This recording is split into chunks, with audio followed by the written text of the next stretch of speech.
Nakakaawa.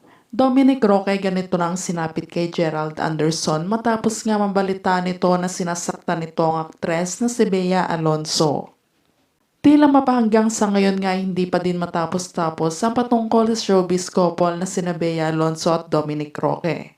Ito nga ay matapos umamin ni Boy Abunda sa kanyang segment na Fast Talk with Boy Abunda na nabanggit nito ang naging hiwalayan ng Bea Dom kamakailan.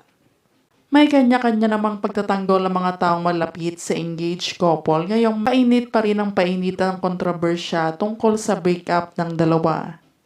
Mayroon naman nag-comment na parang si Bea na ang may problema dahil nga palagi na lang siyang minamalas sa pagkikipagrelasyon. Baka raw masyado itong dominate at perfectionist. Sa kabila naman ito, yung aksyon naman agad dito si Boy Abunda at pinagtanggol ang dalawa sa mga basher na patuloy na sinisiraan pagkatao ng Bea Dom sa mga nangyayari dahil madami nga na-disappoint. Ayon kay Boy Abunda, ito ang ayaw ko. Dito sa kwentong ito, pinapalabas na ang problema ay si Bea Alonzo. Naghiwalay sila ni Gerald Anderson, naghiwalay sila ni Zanjo Marudo. Hindi nagtagal ang kanilang mga relasyon. To me, napaka-judgmental po noon. Pero pinagtanggol din ni Tito Boy si Dominic sa mga taong nang mamaliit sa binata. Punta naman tayo doon kay Dominic na masakit din pakinggan. Walang pera, hindi mayaman, hindi sikat, hindi karapat-dapat kay Bea. Cruel. Samantala maging si Dominic Roque naman ay hindi na din napigilan pang magsalita sa publiko dahil sa ilang araw ngang pangungulit at magmemensyon sa kanya ng mga tao na kung totoo ba daw nahiwalay na sila ni Bea at inamin na nito sa publiko ang katotohanan. Ayon kay Dominic, Bea's a beautiful person inside and out.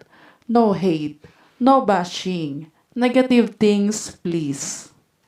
Ngunit sa kabila naman nito ay pinatilihan naman ni Bea Alonzo na manahimik sa media at umiwas sa binabatong issue mula sa kanilang pinagsamahan ni Dominic. Mailan naman ang kamag-anak ni Bea ang nagsasabi na sobrang apektado nga raw ngayon si Bea dahil sa pangbabash umano ng mga tao dito ay umuwi na sa depresyon ang sitwasyon ng aktres ngayon na ikinapekto pa ng physical at mental health nito. Dagdag pa naman nga ito na kung ano man nga daw ang magiging desisyon nila Bea at Dominic ay rerespetuhin daw nila dahil sila pa din daw ang pangakasagot at makakapagpatunay nito kung magmamahalan pa rin sila sa huli.